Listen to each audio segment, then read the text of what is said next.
So this is our webinar series at Bridge Innovate. I am Hannah Lancaster. I'll introduce myself a little bit more thoroughly in a minute, but this webinar that you are on is about the value proposition canvas, a tool that we like to use to understand customer needs a little bit better and how we can really create that perfect fit between the services and products that we offer and the needs and the desires of the customer. So let's go ahead and get started.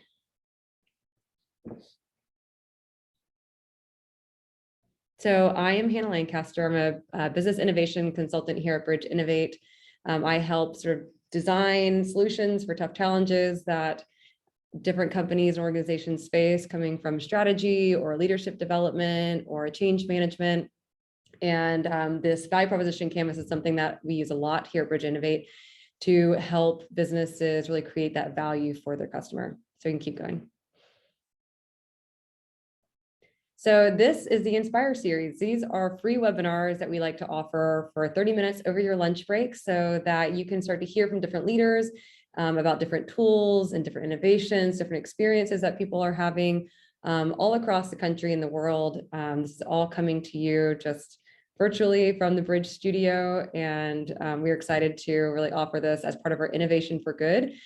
At Bridge Innovate, we do a lot of different things, but Innovation for Good is our sector of the business where we offer things that are really innovation for impact. So anything that we can really offer for free in terms of accessibility to people to learn how to innovate just that little bit better. So we can keep going. Okay, so let's just jump right in. When I say value proposition canvas, what comes to mind? You can post it in the Zoom chat, just kind of share. When you just hear value and what that means, what are the first couple of things you think of? I know for me, it is sometimes it's what am I fitting the needs of the customers? How am I, what am I bringing that is more fulfilling than just cost?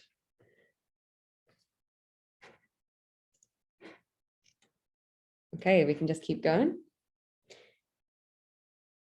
Wants and desires. Yeah, Jackie, that's definitely wants and desires of different people and meeting those desires. Absolutely. Okay, we can go ahead and go to the next slide. Okay, so our favorite example here is Uber, tap the app to get a ride. So if you're thinking about value and what you're bringing to the customer, Uber is a really great example because it is something that feels really effortless. So not only is it convenient, but it's a cashless system, a car that comes directly to you. And if you're like me and have ever been in New York and gotten lost in a taxi because you didn't know where you were going, the taxi driver didn't know where they were going, and then you're just jacking up the price the whole time. Uber is a perfect example of something that feels really frictionless, something that really allows the customer to effortlessly just call a cab or call a car and know what you're going to get each time. So let's just keep going. Okay, so again, in the Zoom chat, what % of new products failed? Does anyone have just a general guesstimate of what that % might be? 75, ooh, 90, ooh, 80. Actually, you guys are really close. We can move to the next slide. It is between 72 to 95%, which honestly is just too many. So you guys are right on the nose with that. And a lot of the times this has to do with people coming up with technologies and just throwing them out into the market, people coming up with ideas and different products and not understanding really what sort of need that they are meeting, what kind of value they're bringing. And so as they put it out into the market, it just doesn't work. So we can just keep going. So Steve Jobs, really innovative guy. We all probably have one of his products sitting around us at some point throughout the day, unless you're one of those anti-Apple people, which I know there's definitely those as well. But one of my favorite quotes by Steve is where he starts talking about, you've got to start with the customer experience and work back toward the technology and not the other way around. So Steve Jobs is really big about creating technology that was almost invisible to the customer in terms of all the background stuff. So you're using an iPhone and you're not even realizing all the human-centered value that it's bringing to your life because it's just there and it operates effortlessly for you. And so that's something really to think about when we're bringing our products and services to the market is it does it create a lot of friction? Does it cause a lot of disruption in the way that the customers are using the product? So we can keep going. So just like I said, it's about empathy and friction. As customers are increasingly expecting a more frictionless customer experience journey, that they want something to delight them at every interaction. So people are starting to notice, because we're living in a less frictionless world, that when there is friction, it's really noticeable. So developing a top-notch customer experience is really about the empathy and the friction. Empathy really helps us to understand the customer through their perspective, their identities, and their motivations for behavior. And then reducing friction during the buyer's journey means customers will enjoy giving you their time and money. So again, if we're thinking about Uber, it's how often do we really think about the cost of Uber? It's like we need to get from one place to the other, and it's the easiest way. It's frictionless. It really allows us just to like press a button and then get what we need. So there's a couple other companies who are doing this, and that is Nike and USAA and Apple, amongst many, many others. This is really starting to become something that companies are realizing more and more, because it's not just about creating products that we're competing with other companies for, it's about creating customer experiences that we're starting to compete for. So we can keep going. So in the Zoom chat, what are some of your favorite human-centered designs? These are some of ours. And I think my number one favorite up here is probably that bottom right one, where you have your key fob in your pocket and you're waving your foot underneath your rear bumper, and then your trunk just opens so that when you have your hands full, you don't have to sit there and like juggle everything and reach for the handle. If anyone remembers those old ketchup tomato bottles where you had to like hit the side of it to get it to eventually spill out all over everything. Now we have the upside down squeeze bottles. So does anyone have anything in the chat they want to share? Any sort of specific human-centered designs that they use on a daily basis that really have brought a lot of delight and less friction to their lives? The bumper doesn't work, it can create strange comedy. Oh my gosh, yeah, I could totally see that. Or if you forget you took your husband's car instead of yours and he doesn't have that, and then you're just standing out there waiting for the door to open. Google Home, yes, absolutely. I think face recognition is one of my favorite ones as well. When you're trying to like check your bank account really quick and you just hold your phone up and it recognizes your face. Some really great ones. Okay, we can keep going. AirDrop, like magic. Yes, exactly. So one of the tools that we like to use is the value proposition canvas. So this is by Strategyzer, this company out of Sweden. And this is a really quick tool to use to really start to understand gain empathy towards the experience of your customer. So we're going to watch a quick video, kind of give us a quick rundown of what this is used for and how people use it. And then we are going to use one ourselves. So we go ahead and watch this video really quick. It's about a 2-minute video.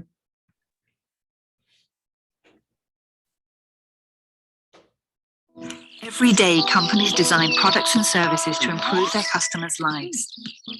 But 72% of new product and service innovations fail to deliver on expectations. This means that customers don't care about 7 out of 10 new products introduced to the market. It doesn't have to be this way. Just like you create value for your business with a business model canvas, there is in fact a tool to intentionally visualize, design, and test how you create value for customers. It's called the Value Proposition Canvas. The Value Proposition Canvas is composed of 2 parts, the customer profile and the value map. With the customer profile, you describe the jobs your customers try to get done. Jobs can be functional, like getting from A to B, social, like impressing friends and colleagues, or emotional, like gaining peace of mind. You highlight your customers' pains, which annoy customers while trying to get a job done. Pains are negative outcomes that customers hope to avoid, like dissatisfactions with existing solutions and challenges, frustrations, risks, or obstacles related to performing a job. You outline customer gains, which describe how customers measure the success of a job well done. Gains are positive outcomes that customers hope to achieve, like concrete results, benefits, and even aspirations. Customer profile to visualize, test, and track your understanding of the people or companies you intend to create value for. It's a map that becomes clearer the more you learn about your customers. The Second part of the canvas is the value map. With it, you list the products and services your value proposition builds on. You describe in which way these products, services, and features are pain relievers, how they eliminate, reduce, or minimize pains customers care about, making their life easier. And you outline in which way they are gain creators, how they produce, increase, or maximize outcomes and benefits that your customers expect, desire, or would be surprised by. The value map makes explicit how your products and services relieve pains and create gains. Use it to design, test, and iterate your value proposition until you figure out what resonates with customers. You achieve fit by creating a clear connection between what matters to customers and how your products, services, and features ease pains and create gains. Great value propositions target essential customer jobs, pains, and gains, and do so extremely well. Your customer profile may contain countless jobs, pains, and gains, but your value map highlights which ones you intend to focus on. And don't forget, an outstanding value proposition can still fail if your business model is flawed. Successful companies embed outstanding value propositions in scalable and profitable business models. Use the value proposition canvas to create products and services that customers want. Get started at Strategyzer.com. All right, so we can keep going here.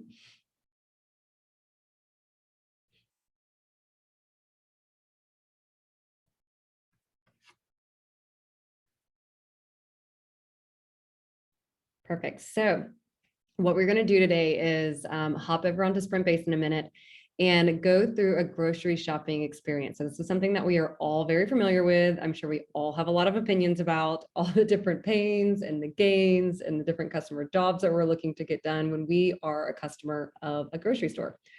And then we can start talking about what the products and services are and how they would create gains, how they would relieve those pains, and then how we can sort of create that connection, that fit that they were talking about in that Strategyzer video. So go into the chat, and there is a link that I am sending through that you will click, and we will go right over onto Sprint-Based.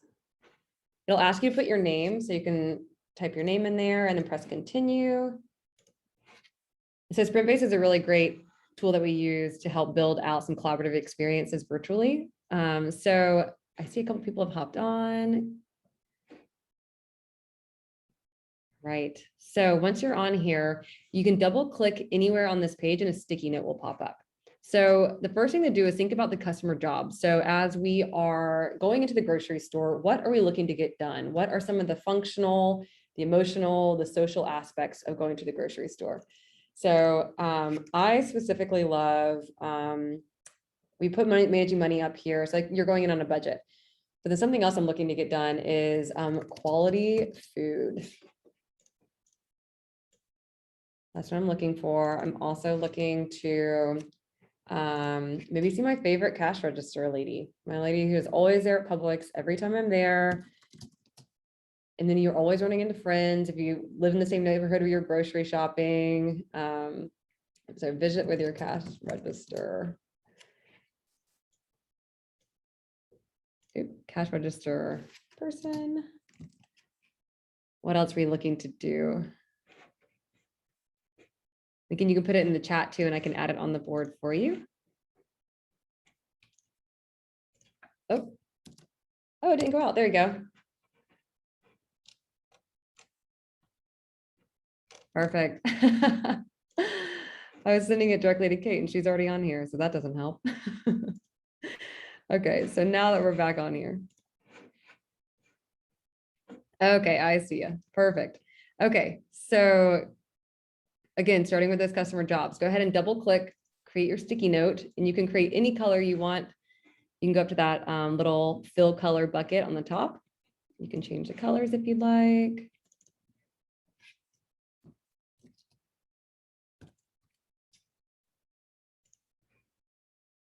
Wonderful. Okay, so then as we're starting to fill this out a little bit more, what are some of the pains that you feel when you go to the grocery store? So for me right now, it's inflation, that really high cost of food. some of the gains, some of the things that make it really feel effortless, things I'm trying to achieve that are just sort of giving me lots of delight. That might be sale products.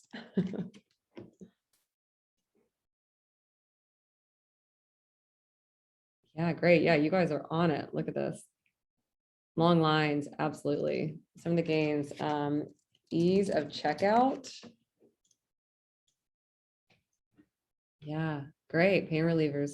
Yep, self-checkout, perfect.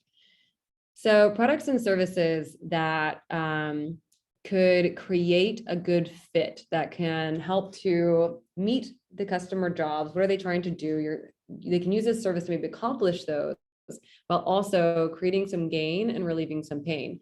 So for me, I'm really obsessed with Instacart. I used to love grocery shopping, but now I just somehow just don't have the time to just wander through the grocery aisles. Maybe on a Saturday morning I might, but when I'm just trying to get home to make some dinner, then I just want to run by and just grab what I need straight from the shelf that somebody else has already packed for me. So Instacart is a really great example of that. And the way that's created gain for me is that's created ease of the shopping experience without losing out on the quality. Some pain relievers is simple and effortless.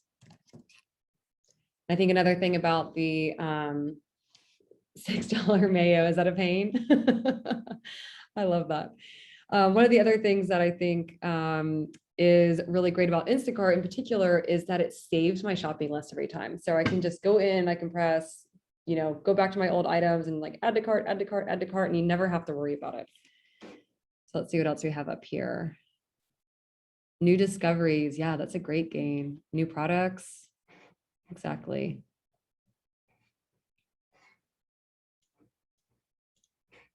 What else do we have? No contact pickup. Yeah, that was great during COVID. Everyone felt really safe and they were still able to get the quality food that they wanted.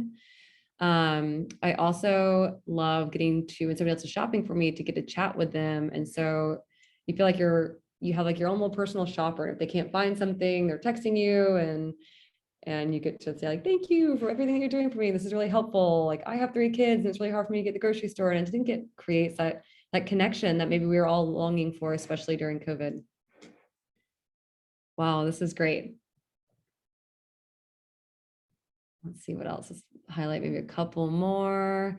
So as we move over, if y'all want to start adding any more things to those products and services, what are some other specific things that people have started doing, making that shopping experience easier?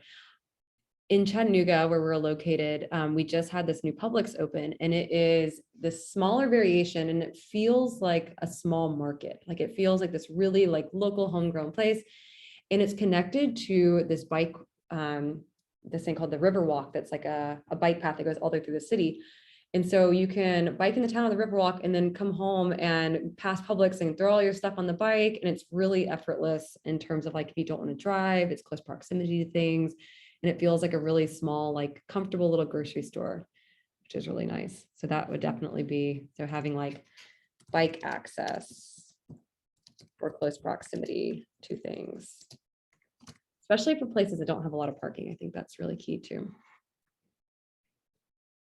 Let's see, pain relievers, reward plans, customer discounts. Yes, absolutely. Speaking of Publix again, it's something I wish they had more of, is like all the Kroger deals. Kroger always has great deals. Wonderful. Okay, so we can go ahead and go back to the presentation and start wrapping up. We have a few more minutes. We have here on-demand special order products. Yes, that's a great one. Awesome. All right, yep, we can go back to the presentation and wrap up. Okay, so how do you see yourself using value proposition canvas? This can be used across the board in any type of organization, any type of business. It can even be used personally if you're trying to make a really big decision. You're like, okay, these are the things I'm trying to accomplish. These are the things that I'm feeling, and then maybe connect that to something that you're looking for. Maybe you're shopping for a new house. Maybe you're trying to understand what that product or service is, even for yourself. So what are some different ways that you feel like you could use it in your business?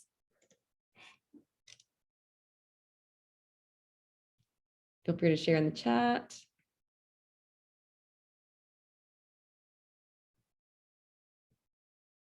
We use it to create value proposition statements for our brand, so they have defined differentiation. Yes, that is a really, really great point. So it definitely helps in understanding where that fit is happening, maybe across multiple brands and multiple channels within your business. Use it in my entrepreneurship class. Yes, love it. Yes, I think this is a really great tool, especially because it's pretty easy. So it can all be done on one page, which is really nice. And you can constantly create new iterations. It's not like this really complicated tool where you're trying to figure out like, what is going on here? I'll answer your question. How would you recommend we walk a business through it? If we're working as a designer, can we use it to help them in a newbie business? Yes, this is something that we use a lot in really established larger businesses and in smaller businesses. Again, because it feels really simple. And having that visual tool just allows people to realize that it doesn't have to be this big complicated situation. And what we usually do is we walk through an example like this first, something that people can connect to so that they can start to understand it from their own point of view. And then from there, we'll maybe introduce it into understanding empathy for their customer in particular. So you can start out with something simple, like the grocery shopping experience or car shopping experience is another great one, or shopping for a new computer, or trying to decide which house to buy. You can have a bunch of different ones that people could really connect to, and again, allow them to sort of step into that role themselves and then turn it back on them to have them do it for their customers. Okay, well, we can keep going. We'll have some other spots for questions. So this is in particular where you can start to build out the business model canvas using the value proposition canvas. So this is where that next step. So as you see here on the right, the customer segments is where that value map comes in that we did on the right-hand side. And then the value that you're creating for the customer comes down here in the center, and then you're building out your strategy all around it. And then you start to build out the channels. So how do you expect to get that value over to your customers? What does it require in terms of customer relationships? Who's going to be managing those? What does that mean? And then you start to build out, and that's more of the external side, and you start to build up the revenue streams. How do you plan on making money doing this? And then you start to look more at the internal side on the left-hand side, and that's looking at your key partners. Like, who do you need to help create this and implement this? And then what kind of tasks are involved? So what type of activities need to happen? What type of key resources do you need to make this happen? And then what is the cost structure? What is this going to cost you internally to implement this and make it work? So this is a whole other gamut of things, but this is how we start to use it to really build out some one-page strategy so that you can start to create new iterations. You can easily send it off to your team, get feedback on it. So maybe we'll do another webinar based on that version for you guys to hop in on as well. So we can keep going.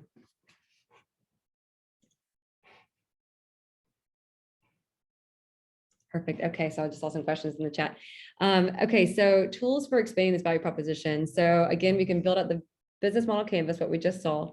You can start to create some customer experience mapping, so you can start to look at the journey a little bit more in depth. So again, we're thinking more high level when we're looking at the value proposition canvas, and we can start to really dive into this niche experience of the customer.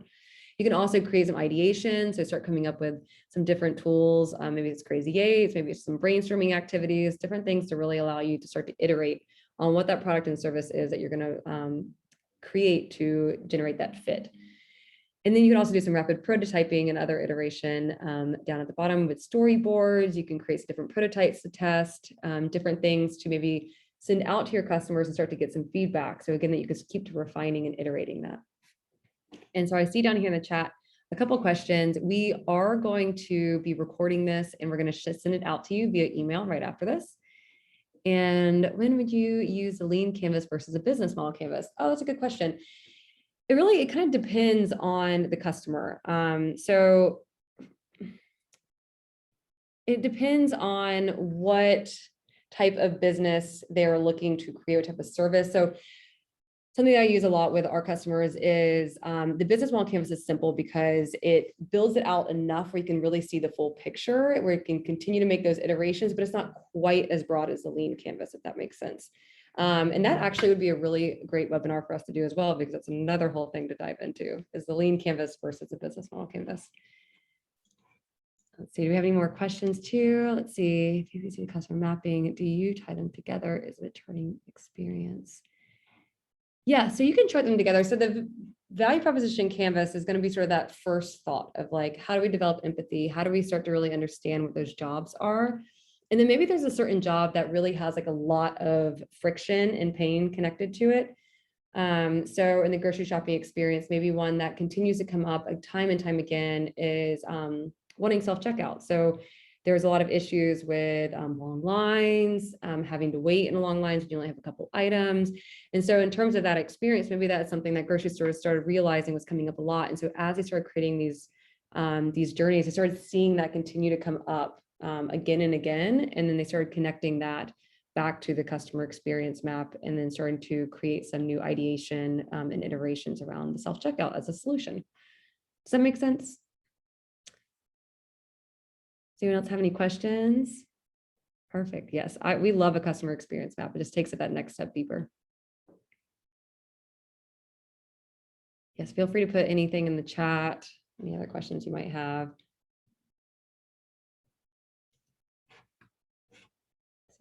Another one come through. Perfect. Okay. Awesome. Lacey. So these tools are ways to focus in on what is, on what it is that you're already doing. What is happening? Oh, got it. Okay. So these tools are ways to focus on what is happening. Yeah, that's a great way to put it. So, excuse me. So something you can think about is, you can think of this in the future state as well. So if you were thinking about what is happening currently for the customer, and then maybe you already have certain things that you offer that you're looking to maybe like reiterate on. So you might already have a product or service, and maybe it's just not really quite working, and you need to try to figure out how to make that fit happen. And so then you start to pull back and look again at the value proposition canvas on the right-hand side, the value map, and you start to, again, keeping your product and service out to the side, what is it that the customer is looking to do? And then as you start to build out the left-hand side, you can think of it maybe in the framework of like what you've already done, and where it might have these opportunities and gaps where it's not creating that fit. So another good way of thinking about this is you can rank the pains and the gains. The ones that are, relentless pains that happen really frequently, that cause a lot of issues, a lot of disruption. Maybe those are like the number one. And so that's what you're trying to look at when you look at the pain relievers is your top pain reliever actually eliminating that pain for the customer?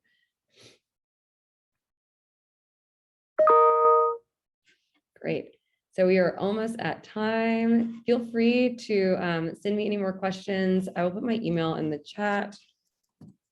And everyone on our team works on this a lot. And so if you ever have any questions or want to help building anything out with this, it is one of our favorite tools for getting people started on understanding the customer experience and building empathy and less friction in their products. Yes, I believe it's powerful stuff too. Awesome. Okay, well, we can keep going. We have a couple other things coming up soon. Oh, I do have this quick quote that I can share too. So strategy is about making choices, trade-offs. It's about deliberately choosing to be different. So again, creating that differentiation, because sometimes it can be really scary and really challenging. Sometimes when we bring this value proposition canvas up to people, it can feel really uncomfortable. It can feel like, well, what does it matter if what I'm bringing doesn't fit? It's like, I just already put a lot of money into it. I already put all this time and energy into it. But if it's not going to work, if you're not going to create that fit, then what is it worth in terms of value for your company as well? So we can keep going. I already did a question and answer. Last slide. Great. Okay, so here we are. Last couple of things coming up. So on May 11th, if you're located in Chattanooga, we are doing an all-day open studio. We have a bunch of different offices that you can rent. You can go to our website to book a space, and we will also be doing a test drive of our digital studio, Sprint Base, which is what you got that quick little snapshot of today. It's a collaboration tool that we like to use virtually to help teams collaborate and walk through design sprints or do different iterations and prototyping and ideation, brainstorming sessions. It can do a little bit of everything. And then a couple webinars coming up. We have Lee Ambrose coming next week, May 4th, next Wednesday at 11:30 a.m., talking about how good leaders fail and then how they learn how to recover. And then Vincent Phipps on May 18th, talking about Lead Out Loud, how to adapt your excellence using emotional intelligence. So we hope to see you there.